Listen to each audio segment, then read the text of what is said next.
Well, greetings, friends. And I thought for this fall, for our Wednesday Bible reflection time, it might be really fun to look at the Old Testament prophets. I've been wanting to do this for a long time. Seemed like a good season. One of our small groups said they were going to be doing that. So I thought, yeah, let's put this together. So I started reaching out to some people, and boy, am I a lucky dog. I thought if I could dream of talking to anyone in the world, including people I don't know, about one of the prophets, who would that be? I thought I'd love to talk to John Goldingay about Isaiah.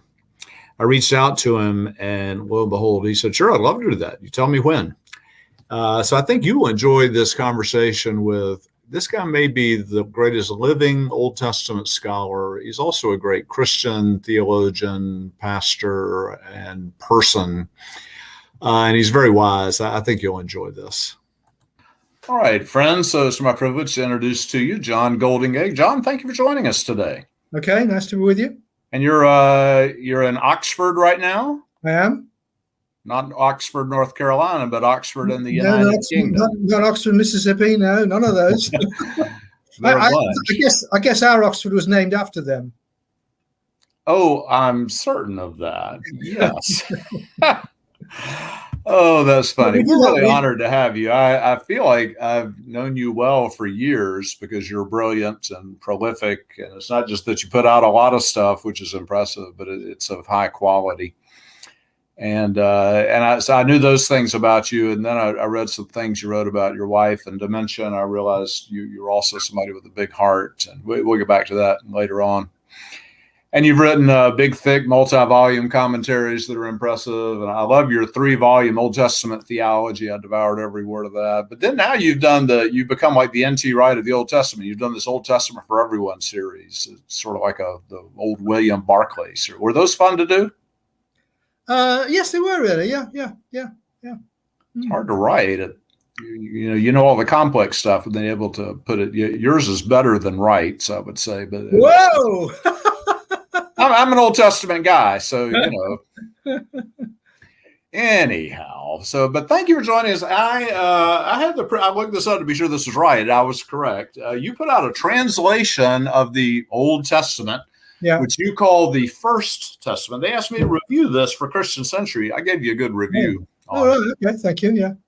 And I always want to think about translation. I wonder what that was like, because I think of Martin Luther holed up at the Wartburg translating, or Tyndale and Wycliffe. You lose your life for translating. Was that a fun thing to work on, a meaningful, hard thing to work on? You translated the whole 39 books. Well, it was a complex business because it started off as the Old Testament for Everyone and New Testament for Everyone that Tom Wright did. Part of the deal for that was that we would do our own translation. Yes. And then when we'd finished those books, the editor of the series said, "Why don't we publish the translation separately?" So I said, "Okay," thinking that was simple. But then realized it turned out to be much, much, much more complicated than the original, partly because the Old Testament for Everyone books didn't include the entire Old Testament. And the bits I'd left out were the more difficult bits. And so I had to do the whole thing. And in addition, with the individual volumes, it didn't matter if I approached Genesis the same way as I approached Malachi. But when the whole thing was going to be in one volume, it needed to be consistent. So there was a lot more work involved in doing the translation than I had kind of budgeted when I casually said, "Oh, yeah, okay." But it was very, I learned a huge amount, as you do. I'm sure. I wish it had footnotes at a number of places, though. And I wonder why I did this. And just for our viewers out there, I'll mention a few things that I love. Genesis 1, instead of, "And God said, let there be light, and there was light," you very coolly translate it. God said, "Light, and there's light." Like, that's so well done. Well, one of the problems about that you see is that "let there be," we don't have an English verb form that corresponds to the Hebrew one. Because if you say "let there be light," it sounds as if you're giving permission to somebody. But it isn't like that. It's more literally, "there must be light, there shall be light." And to say "light!" exclamation point is as close as you can get to it in English. And you did in Genesis 2, God made a coma come on the human being, which if God's going to do surgery on him, that's better than a sleep, right?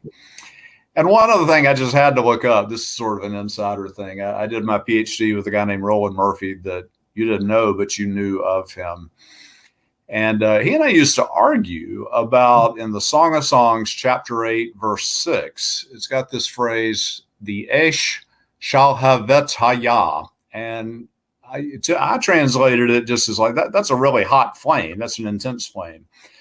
And Roland took that Yah at the end and said, it's the flame of the Lord. And you kind of split the difference because you gave it supernatural flame. Mm-hmm. I said at Roland's memorial service, I was asked to speak on behalf of the students. I said, I guess Roland knows he's wrong now, but probably Goldingay is the one who's right now. So that was great. We love your translation. I'll mention one other thing when we talk about Isaiah, which is the topic of the day.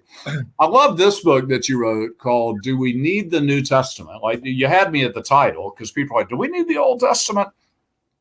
And in here, you basically explain that in Jesus, it's not God did some new thing that God had never been about. There's this tremendous continuity of what God's been doing, right? And let me just read. In a sense, God did nothing new in Jesus. God was simply taking to its logical and ultimate extreme the activity in which he had been involved throughout the First Testament story. That's so well done. I agree with that. That's a good statement. Well written. And you call it the First Testament partly so the Old Testament doesn't get maligned for being old. Well, being an old man, I know that being old is really bad, and so I don't want to call it the Old Testament. How old are you? 79. You're ahead of me. I probably always will be then. I talked to Walter Brueggemann a few weeks back. He's 87. Mm-hmm. I said, Walter, that's a high number. He laughed out loud. So I love your do we need. So let's talk about, we're starting a series on the prophets, and we're kicking off with you. I couldn't think of anybody better to start with. So let's say a little bit about prophets in general. Why did prophecy happen? But then why do prophets matter to us today? Why should we read the prophets? Well, there's a broader and a narrower kind of question there. There were prophets going. I mean, Miriam was a prophet. Prophets have been around for a long time. But the people we think of as the prophets tend to be the people who've got books named after them. And they maybe happened. Well, it's no coincidence, I suspect, that they started happening at the point at which the great Middle Eastern empires started happening. And so they more or less, I mean, they were mostly during the time of the Assyrian Empire and the Babylonian Empire and then the Persian Empire. And they were seeking to help Israel cope with the realities of a quite different situation as a people from the one that they'd been in before. And God needed to challenge them in various sorts of ways about consequences of being within an empire, being under the control of an empire. As an undergraduate, I read a book by this guy, Ronald Clements. Yeah. Called Prophecy and Covenant. It just stuck in me because I sort of thought the prophets were these they invented all this new thought. And he points out that God had established this covenant. The people were veering from it or were finding new situations where it was hard, and God needed prophets to speak truth to those situations. That boggled my mind. I'd never thought about that before. Mm-hmm. Yeah. So let's talk about Isaiah. You've written long, great books on Isaiah and short books on Isaiah. So Isaiah, who was Isaiah and what was he like? If you can answer. Well, that's a more complicated question than it might sound, because the book of Isaiah contains material prophecies in it that come from over 200 years.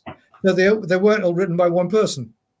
They weren't. I shouldn't have said written, because that gives a wrong impression to start with. Because prophets were people who were preachers. And then somebody put their sermon notes into writing and turned them into a book. What you've got then in the book of Isaiah is the sermon notes of Isaiah ben Amos, a guy who lived 8 centuries before Jesus, and then the ways in which some other people had preached further sermons on his sermon notes. But let's go back to the original Isaiah. Then was living 800 years before Jesus, exactly really in that context I was just talking about, where the Assyrians that are now the big Middle Eastern empire, and they are causing a load of difficulty and putting a load of pressure upon Israel. Sorry, there's another bit of a complication there. By Isaiah's day, the people of Israel have split into two. And one of them keeps the name Israel. That's the one in the north, whereas the one in the south around Jerusalem has the name Judah. So we're talking about Israel, but we're talking about Judah. Isaiah lives in Jerusalem. He is a prophet to the people of Judah, and the people of Judah are under pressure from the big Assyrian Empire, but also more immediately from Israel. Sorry, this sounds stupid. The Judah, which in a sense is part of Israel, is under pressure from the outfit that has got the actual name Israel that is in the further north. And the outfit in the further north, the Israel and Syria, are trying to put pressure on Judah to join them in rebelling against the Assyrians. And Isaiah isn't keen on that idea. And he turns out to be politically right, because the Assyrians put the northern Israelites out of business. And then the Assyrians are putting pressure directly on Judah in the latter part of Isaiah's life. So the big issue for the people in Jerusalem, for Isaiah's people, in both major parts of his life, is the fact that they're being put under pressure by these other peoples. And the question is, what are they going to do about that? And Isaiah's great emphasis is, you need to trust in God. You need to trust in Yahweh. Crazy foreign policy. I beg your pardon? It's a crazy foreign policy. Yeah, it's a crazy foreign policy, yeah. But it turns out to be wise in various kinds of ways. It turns out in that first period, it turns out to be wise because you see how the policy that Northern Israel had turned out to be unwise, and they got put out of business. And it turns out to be wise in the latter time, because when the Judahites get invaded by the Assyrians, the then king Hezekiah does more or less trust in Yahweh, and they do get preserved. Jerusalem does get preserved from being overrun by the Assyrians. So trusting in God turns out to be a good idea, really. Surprise, surprise. I love the way in chapters 29 and 30, Isaiah's big on don't trust in these others, and I love that whole scene beginning in chapter 36. It's just one of the great dramas of the Bible. Oh yeah, where the representative of Assyria comes and speaks to the people across the wall and says, "Do you think mere words are strategy for war?" And the answer, yes. This is a remarkable scene, just lovely. Yeah. Of course, Judah not only has external troubles, they have internal troubles, right? So Isaiah does a lot of naming where they have veered away from loyalty to God, where they have wickedness and so on, right? There's a lot of judgment of the people there. Well, there's critique for various reasons. There's critique for not trusting in Yahweh. There's critique for trusting in other peoples around and being afraid of other peoples around. There's some critique for not being religiously faithful, not being faithful in their own relationship with God. And there's some critique for inequality and oppression within the society. Yeah. There's a lot of people are familiar with the call of Isaiah. So in Isaiah chapter 6, he's in the temple. He has the room comes to life, if you will, in front of him, and he hears this call and says, "Here I am, here I am." Why is that in chapter 6? So you think that would be right at the beginning, like in Jeremiah? We're way into 6 before we get there. Well, so the call of Isaiah. Before I answer that question, I need to draw your attention to the fact that as Christians, we stop at that point when you stop, "Lord, here am I, send me." But that's actually only the preamble to the call. Yep. The thing goes on to say, okay, now I'll tell you what I want you to go and do. And I want you to go and tell this people that I'm bringing terrible judgment upon them. Now, at least in the Anglican Episcopal Church, when we read Isaiah 6, we don't read that bit. We stop at, "Lord, here am I, send me." Millions of sermons have been preached on that. But that's only the preliminary to God telling Isaiah the grim message that he wants him to go and preach. Why does it come there? Well, in Amos, it doesn't come at the beginning either. It does come at the beginning in Jeremiah and Ezekiel. So there's no. The question is, what are you doing with it at each point, really? I mean, it may be that the answer is that it comes chronologically when it happened. That is, chapter 1 to 5 was him preaching before he received that call, and then in chapter 6, that's when he received the call. Maybe. Who knows? But another possibility, or maybe I think more plausibly, is that we tend to assume that the Bible ought to be arranged in chronological order, but it quite often isn't. And there are things like that about the Gospels as well. And so why should it be in chronological order? And it comes, if anything, in Isaiah's case, you get some messages of judgment, and that might raise the question, why is this guy preaching that way? Then you get told why, and then you get some more messages of judgment. So there's a lot in the scriptures. The stuff comes at you in dramatic. It's like movies and television series. They don't go in chronological order. They jump around all over the place, keeping you alive. And the scriptures are the same. The whole idea of judgment. A lot of my church people, Isaiah. It's hard to read any of the prophetic books. Just like my grandparents did this. They read the book front to back. I don't know how they did it, what sense they made of it, but that's a challenge. But there's also the stuff about judgment. A lot of my church people, they're like, oh, God is love. God is love. Brueggemann, I love one of the things he says is that love is not the only item in God's toolkit. I love that. So there's a lot of judgment in Isaiah. And beginning in chapter 13, there's even a lot about these other nations who are the enemies, that they actually are they aren't instruments of God's judgment. The point about that is that those are the people that the Judahites are inclined either to trust in or to be afraid of. So that the reason why Isaiah is talking about those other nations, he doesn't. Those messages don't go to those other nations. They're meant for Judah, in order to say to Judah, don't trust in those people and don't be afraid of those people, because I'm in charge of them. But when the wrath comes, probably Jeremiah and Ezekiel are stronger on this, but when the wrath comes, it comes in the form of the Babylonian invasion, the Assyrian invasion. Yeah, but somehow God uses these unwitting instruments for. But most of those people you're talking about aren't the Babylonians and whatnot. They're people like poor, ordinary people like the Philistines and the Edomites and whatnot. So that's the question of the empires is that's a different matter from those individual nations. So in Isaiah, you write in one of your small books that the book of Isaiah is sort of a collage of Isaiah's teachings. Mm-hmm. And you'll have judgment and then hope, and then judgment and then hope. Ellen Davis, who's going to be on here to talk with me about Micah, she refers to this as you can get whiplash, right? So they're like, there's judgment, and then, there's hope, and there's judgment, and there's hope. Is judgment part of hope? How do judgment and hope hang together in a prophet like Isaiah? Well, the same way as they hang about in a God like God. God's character is one in which God is both characterized by love and mercy and faithfulness, and also by toughness. And both are part of God, because God is a father. I mean, any father has got to be both somebody who is loving and faithful and merciful, and somebody who's prepared to be tough. Otherwise, his kids aren't going to grow up properly. So God, like a father, surprise, surprise, has got those two aspects to himself. They're not equally balanced between God, just as they aren't in a father.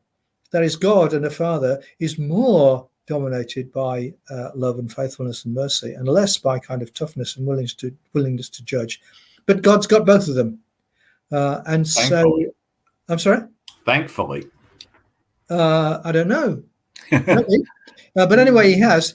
And so it's inevitably the case that a preacher or a prophet or a narrator or anybody is going to talk about God's love and mercy and faithfulness, and is also going to talk about God's toughness, because we need to live in light of both of those truths about God.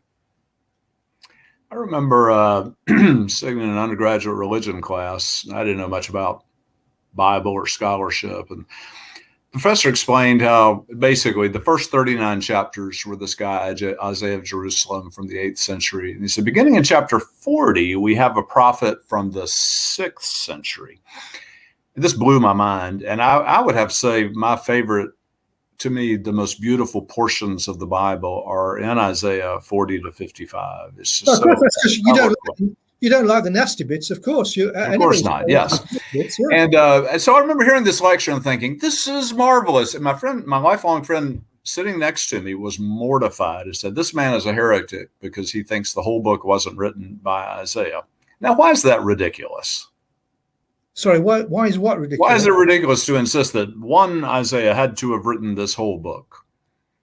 I don't want to say it's ridiculous because I have good friends who think that. Yeah.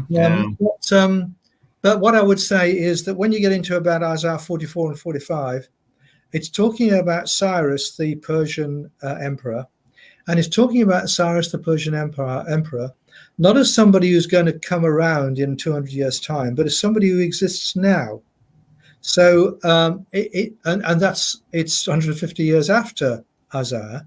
So it doesn't look as if it's Isaiah talking about. It's not Isaiah saying one day there's going to be this guy called Cyrus. It's saying this guy called Cyrus exists now. So it doesn't look as if it's from the same guy, as if it's prophecies from the same guy. So that's the kind of logic of it. So the question then becomes, could God have inspired a book that's got material that comes from Isaiah ben Amos and also that comes from somebody later on? And I don't see why not. God can do what he likes. Yeah. But there's a richness. I didn't mean to say it's ridiculous, but to me, there's a richness in understanding chapter 40 and following from the perspective of these exiles who felt abandoned by God over in house arrest in Babylon, and they thought they would never see home again, and they're getting to go home. And I love your translation of this. And by the way, it begins, comfort my people. Speak to Jerusalem's heart. Call it that its tour of duty is fulfilled. That's a great translation. Such words of hope and comfort. So it makes a lot of sense there that they feel abandoned by God, but God's going to come and deliver them home. Mm-hmm. So I love that. Over in chapter 49, I think these are just such beautiful words. Again, to people who feel abandoned, your translation is, can a woman put her baby out of mind so as not have compassion on the child of her womb? Yes, these may put out of mind. And a lot of the traditional translations say they may forget. But I cannot put you out of mind. I will never forget you. I've engraved you on the palm of my hand. That's a beautiful text. And I've lifted that up in the past when talking about dementia. I had my mother-in-law's, my stepmother's funeral, and she had suffered from Alzheimer's. And I lifted that up that we forget, but God never forgets. All memory is captured in God. My first wife. Yeah. I don't think of it as. I suppose in a broad sense, it's dementia. She had what you just said. She had multiple sclerosis. Yes, and she couldn't remember things. Yeah, she certainly couldn't remember things. Yeah, and that point you just said about the fact that God remembers us even if we don't remember Him. It's not important whether we believe in God. The question is whether the important thing is whether God believes in us. Yeah, that's true. Yeah. That's beautifully said. Let me go back and touch on just one other thing. You're gracious with your time with us. So back in Isaiah chapter 7, we have the famous passage that gets lifted and quoted in the New Testament as a virgin shall conceive. You translate this differently. And again, the context is important because the King Ahaz, he's trying to figure out what he's going to do diplomatically in terms of his war machine. It's ask a sign, and Ahaz rather piously says, "Oh, I won't tempt God by asking for a sign." But then the word comes, well, there is a sign, and it's that a girl is pregnant, not a virgin shall conceive, but a girl is pregnant. I remember translating this from Hebrew, but to talk about that text, help people understand what's going on there.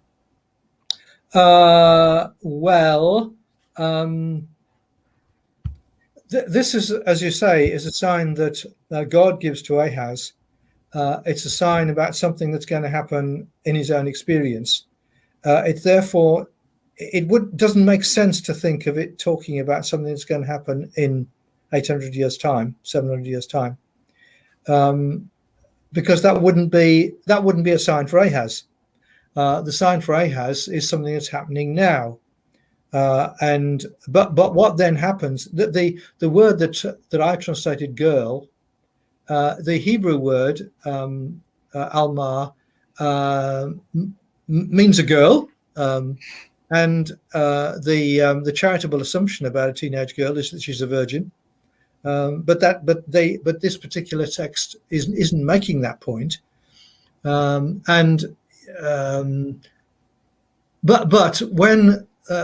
then when Matthew, in light of the fact that Jesus was born of a girl who was a virgin, reads this text that talks about a girl having a baby, and more significant, that this baby is going to embody the truth that God is with us, then it blows Matthew's mind. It's an example of loads of examples in the New Testament where, when people in the New Testament look back in the Old Testament, they find passages that help them understand what Jesus was about. It doesn't mean that was the original meaning. It's that the words that are used there help them in getting a grip of what Jesus was about. And it doesn't mean that their taking it that way was wrong. They were, as you put in your book about Do We Need the New Testament, they were looking at what God has always been about and saying, God's still doing that. God's really taking that to an extreme here. Yeah. And the child gets that nickname Emmanuel. And I love the other names of children that Isaiah uses, the Maher Shalal Hashbab, She'ar Yashu, a remnant shall return. I always heard a remnant shall return. I remember thinking, that's a happy thing. A remnant shall return. And somebody pointed out, if there's only a remnant left, there's been some bad stuff's gone on, that there's only a remnant that's left. Do you have a personal favorite moment within Isaiah? Anything in there that just I asked Diane Bergant, I did a talk with her on the Psalms, and I said, Diane, do you have a favorite Psalm? And she said, all of them. That was a great answer. Yeah, okay, all of them. Yeah. But you see Isaiah as having a word to speak to the church and the world today. It's got 169 words to speak to the world in the church today. Absolutely. John, this has been a wonderful conversation. Thank you for taking the time to share with us. All right. Okay. We are grateful. The Lord bless you. Wow, that was certainly informative. Thank you for joining me and John for this great conversation. We're going to be back in future weeks. We're going to look at Jeremiah and Ezekiel and Jonah and Amos and Hosea. I've got some great friends who are going to come, Ellen Davis from Duke, other people. It's just going to be a great fall together. So thank you for joining us, and look forward to seeing you again next week.